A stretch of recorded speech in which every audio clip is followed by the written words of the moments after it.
Hello and welcome to the No Holds Barred Witchcraft podcast. Chris, it's October, right? So, trick or treat?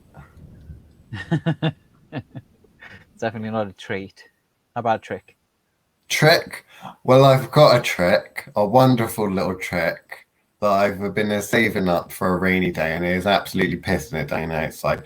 And that little trick is none other than a little Delphi. Hello. Little Delphi, hello. There you go. She's come to play a trick on you. She's jumping in on this one, so we've got a almost live interview with little Delphi. It's brilliant. It's live for She's us. going to school us in the art of love magic. Okay. Okay? Right. Because Okay. I Is seem to that mean she's remember. going to talk about hoodoo shit?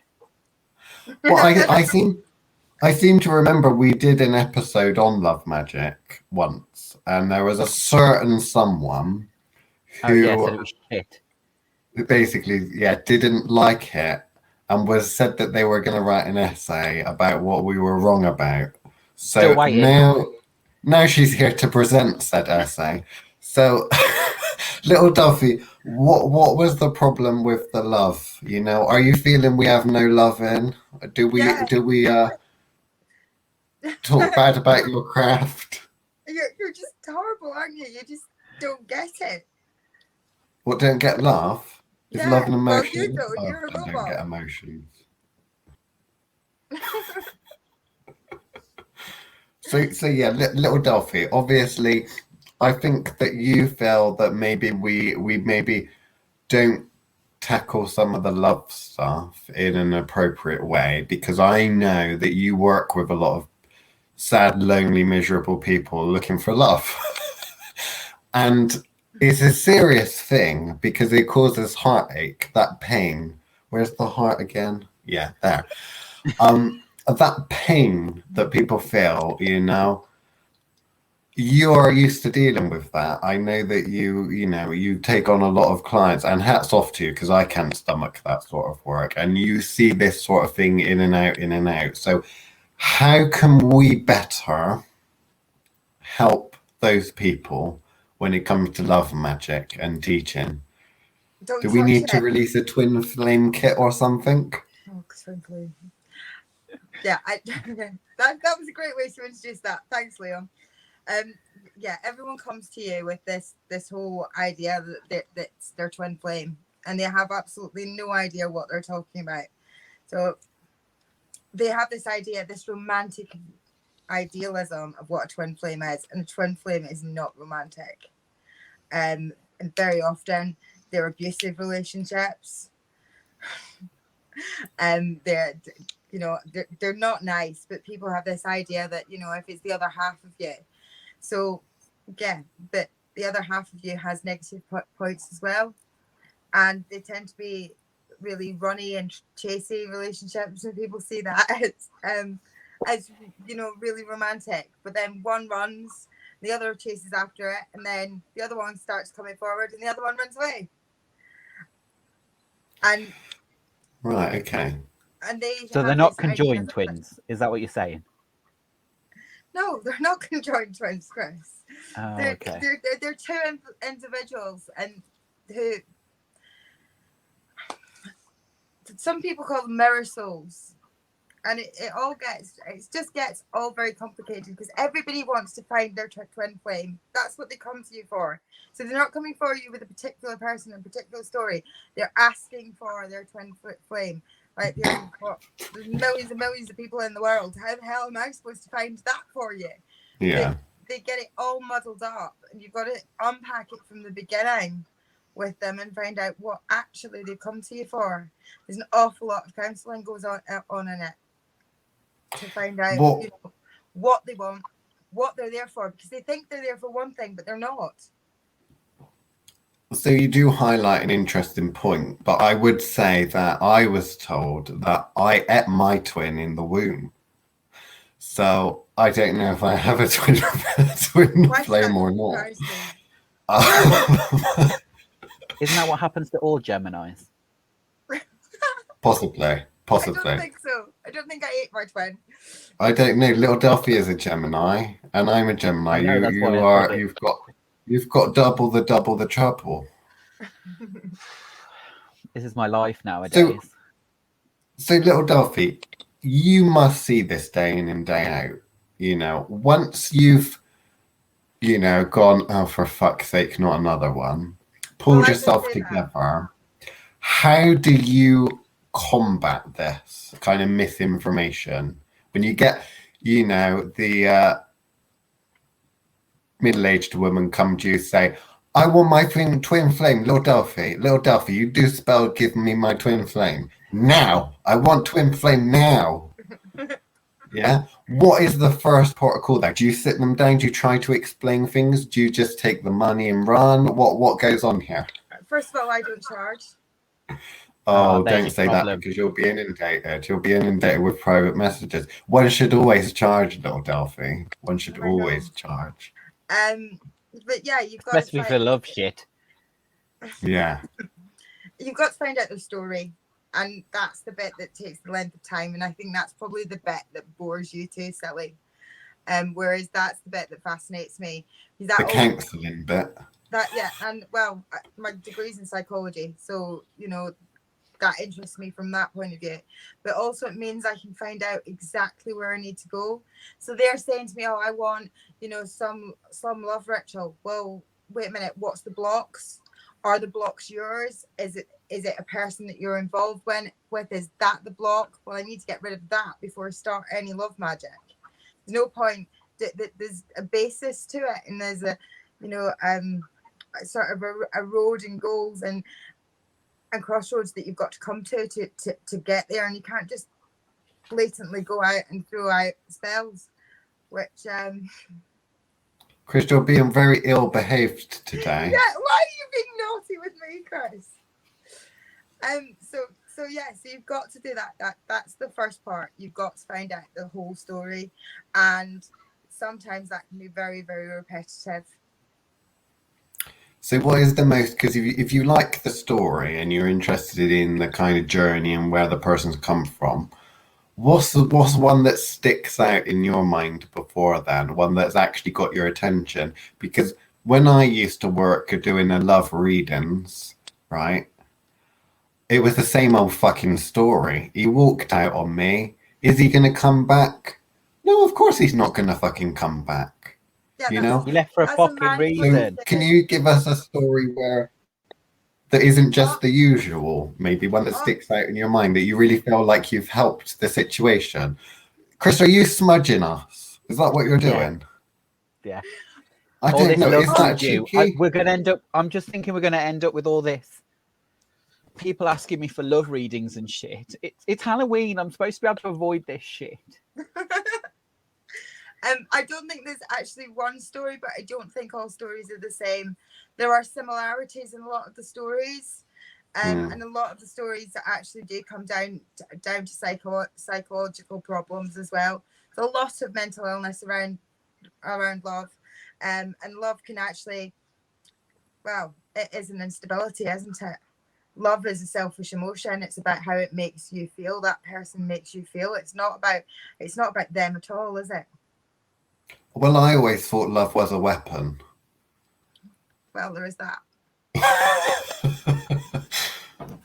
So each story is individual. They do share common things, but one of the biggest things it does is it actually disturbs someone's whole life. So if they're focusing on this love, lack of love, what have you, then it actually starts impacting on all of the rest of their life. And then you see people become shells of themselves, and then they forget about themselves because that other person takes over, and you've got to stop that happening. And I know from personal experience that happens. Okay. So, because you involve obviously counselling in this and try to help, do a little bit more holistic style practice with helping the person, as opposed to like what you do see with some people, which is give me the money, I'll fuck them up. Give me the money, I'll make them fall in love with you. The kind of, it is a little bit more about more healing. I think, for your sort of work. It's about giving them what they really want as opposed to what they say they want, presumably. Yeah, well, if you're broken, you can't love anyone else.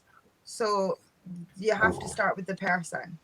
So you have to start with the healing and then what the blocks are and deal with a roadblock spell or, yeah, I know hoodoo, Chris, but, you know, start with it and gradually move up to what you want to do. And before you, and by doing that as well, as the spells become more powerful, and not all love magic actually involves love magic. You know, I have been known to use hoodoo to silence people, because there've been gossips around the situation. So people chatting it and in other people's ears, which has, you know, caused them to break up or even fight all the time. You get a lot of them where actually we're still living in the same house, but he's in the other bedroom. I get an awful lot of that. Or I want him gone. Well, do you actually want him gone? Let's explore that. Why do we want him gone? What's actually the problems? And I think Sekhmet has something to say, because she's all about love. Well, Sekhmet's not being interviewed in this one. This one's about the little oracle, right? Oh, okay. What is going into Chris tonight? Meow. Chris had a little meeting that wasn't such a little meeting, and it was a bit annoying Chris, aggressive, I don't know. Yeah. Is the bitch still alive, Chris? For now, she's useful, technically. Yes. Chris has been dealing with things, so I'm the grown-up one today. And obviously you've been around long enough to see the changes of the psychic industry, the magical community, all of that kind of thing in regards to people pursuing people for love magic in particular. How do you kind of feel they've changed over time? Because I know there was all this kind of love psychic stuff in the 90s, telephone numbers, premium rate telephone numbers. Nowadays, it's Etsy shops selling £300 candle spell kits that'll make you fall in love with someone. Do you see a danger in this? Or is it just me that sees a danger in this? I don't like kits, because although I've got my go-to spells that you both know that I use a lot, and you know, whether that be the sour jar or the honey jar, which I tend to like, all of mine are individual. Not one of them is recreated from one previously. Now, both of you also know that I can make a honey jar work, which is supposed to be slow because the honey obviously is slow moving. Mine can work very quickly, depending on how much of my own energy I throw at them. Usually more than I should. But yeah, so I think that every spell should be a new spell. Okay. What are you saying about our kits? Well, she's never used one of our kits, though. your kits are great, but then, you know, would anybody from Witchcraft Live actually purchase one of those kits? Unlikely. They're for, you know, people that are new to the practice. They can have a little bit of a read, a little bit of a go, see it works, and then join Witchcraft Live. There you go. Yeah. So yeah, I don't not like them. I just personally have never used them, but I start like everyone else. I started with books that made no sense to me. Tatiana. So what was the first books you started with? What books did little Delphi decide to buy, and which ones did she dislike? I don't like any of them now, but I had like everyone else, Kate West stuff to begin with, and basically that went out the window within 2 minutes. Chris loves Kate West. Anna Birkenstocks. Maybe we should get her on here, Chris. Wouldn't that be something? Bore the shit out of everybody. Very much like salt circles and altars and stuff, and I immediately went, well, that's not me. I work in chaos, not chaos magic, but chaos, and I don't actually, you know, I don't actually put too much effort into it. A lot of energy into it, but not necessarily a lot of effort. I get distracted by the next spell, very often when I'm working for myself, or by your own towel. Am I on what? Distracted by your own tail. Well, yeah. Well, it's interesting because I want to pick up on a point that you said earlier, because I think it's definitely worth discussing, which is that I can't believe that you don't charge for your services, because your success rate is pretty good, isn't it? You know, you've got a lot of people with word of mouth. Yeah, That, I do. But a lot of that's come from binding people away from drugs and stuff as well. But that's usually out of mother's love, you know, please don't sort my child out. But usually they've spent an awful lot of money before they come to me. And we're talking thousands and thousands of pounds. And yeah, I know the type. We get We those. see the type as well, but we still fucking charge them, little Delphi. I would worry that you're potentially too nice a person now, because how much effort does it put into you? I mean, if you're talking about counseling people, if you're talking about taking them, guiding them through a whole process, it must take a lot of effort and a lot of energy from you. So I think you'll understand some clients take an awful lot more work than others. And you know, I've had clients I've been on video calls for 6 hours. I've had ones where I've had to say, I've got something to do, I'll call you back in an hour. Because, you know, it's been snot and tears and they've been incoherent and telling parts of the story over and over again. The other thing is you get a lot of people who don't tell you quite the truth. And I will ask for the truth because obviously I can see. So I'll go, but that's not quite how it happened, is it? You know, not call them out and out a liar, but Chris, have you ever had a client that little Delphi's describing? Oh, I've had a few of those. Okay. I don't stick with them as long as you do, though. Yeah. So have you ever dumped a client? Have you ever said this shit's just too much? Or, you know, I'm not the right practitioner for you? How does it go about? How do you say to that person on the date, sorry, I don't think we clicked, you know? I have been known to hand people over to Michelle, but that's more when they want.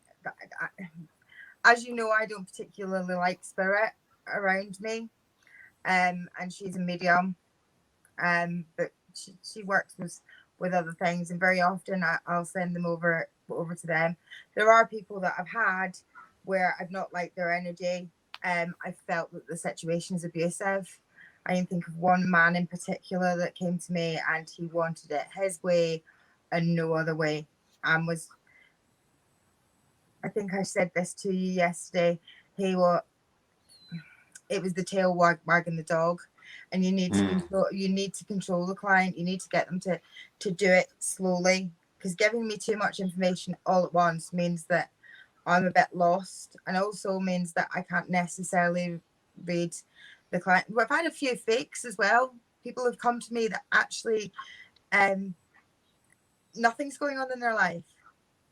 Right, okay. But they're just looking for entertainment, or get like, right. You know, they've said, oh, you know, I'm heartbroken over such and such, and they're heartbroken over absolutely nothing. I get rid of them quite quickly. But as you know, for a little while I couldn't read for myself, and I was finding other people very difficult to read. So I wasn't doing as much of it as I've been doing recently. I suppose the last year I've had quite a few. I'm getting a lot from Portugal. I don't know. There mustn't be many witches in Portugal. Well, possibly not. Interesting though, because you also mentor, don't you? You've got a couple of people that often come to you. Are they clients? Are they clients that, because, you know, you do the work for clients and then they might think, fucking hell, this magic stuff actually works, please teach me? Or does that come from a different path? How, because I know you've got a couple of people that you teach or mentor. Yeah, and I know that and that the reason I've not sent them to you, and I know you've got children on your books, but they're 14 and they're children that I've known for a long time. So They're normally payment for work. That's the ones in the cage, Chris. She's talking about the ones we teach. But yeah, so Charlotte I've known since she was 4, and she spent a lot of time going out in the woods with me when she was younger. Then she started to do this TikTok stuff and this Insta stuff, and I wasn't happy with the level of stuff that her mum was coming back to me with and saying she was doing. So I promised if she tidied her room that I would work with her, and now we keep her room tidy, and I do bits and pieces with her. And the other girl's two doors down, and she's got into crystals and various things. So I've helped her because, again, they're going to TikTok and Instagram, and I personally don't understand how anyone can take a witch seriously that's on there. Oh, well, we know lots of witches that are on the TikTok. I haven't got TikTok, but sometimes people post TikTok to Instagram, and it drives me up the fucking wall, I have to say. I used to have a TikTok, but then I got this cream, and it went away. You've got a TikTok? You're on TikTok, Chris? I had a TikTok, then I got this cream, and the cream took the TikTok away. Yeah, I think we're talking about something different.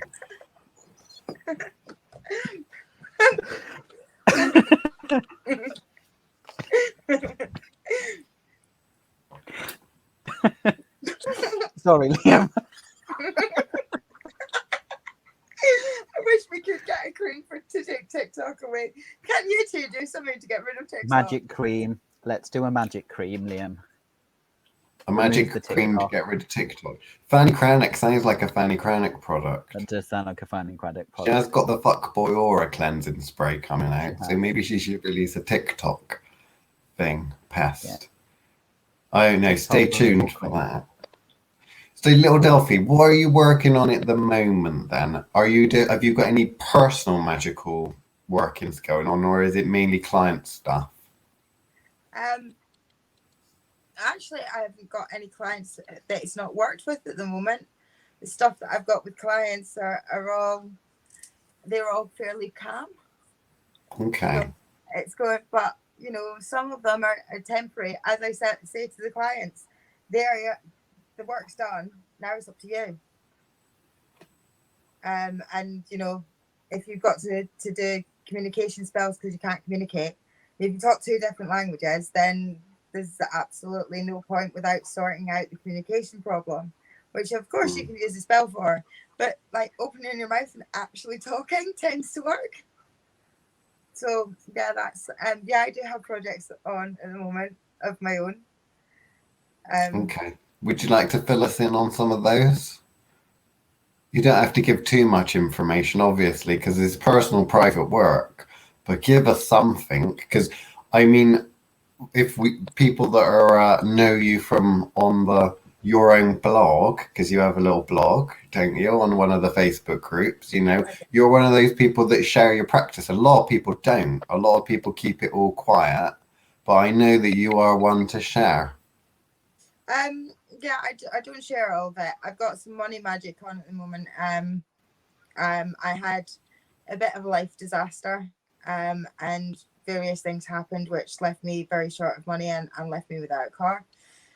So there are 3 different workings on money, but for different purposes. The one that I'm excited about at the moment, you've just done a Patreon on. So you're rambling. That's nice. One of the occult ramblers. That's tier 2 content. That's secret stuff. Yeah, so that's I kind of enjoyed researching that one. So I was only researching one to bind someone away from drugs, someone that I've not been able to bind, or I've been able to bind them temporarily every time I've tried. But I needed a practice on that particular magic, so I chose someone that is dispensable. Yeah, but well, put it this way, I'm not sure that anything can be done for that particular person. I think they're far too far gone. Some people can manage a crack addiction and, you know, live their life, but it's got to the point where, you know, he's tried to take money off me several times, his grandmother, his mother. He doesn't work and never has because he's got brain trauma already.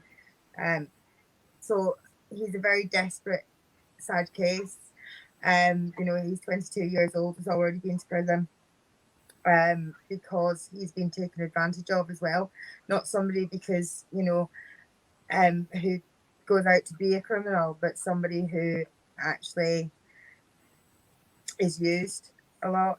So, you know, if that spell can make a difference to his life, great. But I'm actually not seeing much of a future for him anyway. Okay. Which was kind of tough because when I was doing that reading for his mom, I was doing a reading quite recently for his mom. No, not recently, maybe 4 months ago. And she wanted to know about her children. One of which is flying high. She's great. The other one's has settled down because he was a bit of a naughty lad in the past. But there wasn't very much to be said about Liam's cards. They were all quite negative. And Okay. yeah, and I wasn't even seeing anything because obviously the cards just help you to see, don't they? And I wasn't seeing much at all, which is really sad because the one I'd done before that, I'd seen loads, which has all come true very, very, very quickly. And the other thing that I'm working on at the moment as well is one of the ladies died, but I had two people who would not die. And I don't mean that's because I was So killing curses. No. Delphi does killing curses. No, these were two people that were hanging on. Yeah, that's killing them off. Little Delphi, if they're hanging on and you've got stragglers, it's time to snip those stragglers. Dispatch them to the underworld. Well, one of them died yesterday morning. I think it was yesterday morning. So that was a successful spell. So well done for that one. I didn't do any magic on it. I was just. Oh, of course not. I didn't. I was. She just tricked him. Just there. No, she just used the pillow and smothered him. The old-fashioned way, Chris. And the other gentleman was given 5 days to live 3 weeks ago. I'm thinking mid-November. That's my feel on it. Can't give you an exact date, but I think mid-November, so I reckon that will happen. The lady that died yesterday, I didn't feel it the night before. I thought she was still going to fight, but some things happened within the family, which I think let her let go, because the family were obviously arguing about she had Alzheimer's and then she got COVID, and it caused an awful lot of drama. And you know, she watched things get better, I think, and everyone be at her bedside and what have you. And I think at that point she decided to give up the fight. But the doctors were quite they couldn't understand how she'd hung on for so long, because she hadn't eaten in 9 days, I think. Right. And that's usually the end. So they usually give that 72 hours, but she kept on and on. So yeah, there's been a lot I've been doing recently. So before we go over to the next bit, I want a comment on are all love spells, what's that word they like to use? Entrapment. Depends. If you're sweetening a situation, then no. But if you're actually going for something deeper and more manipulative, then yes, they can be. And now we're out of time. So thanks for listening to the regular edition of the No Holds Barred Witchcraft podcast. If you want to listen to the full one, then go on Patreon. There we go, little Delphi. We're actually on Patreon now.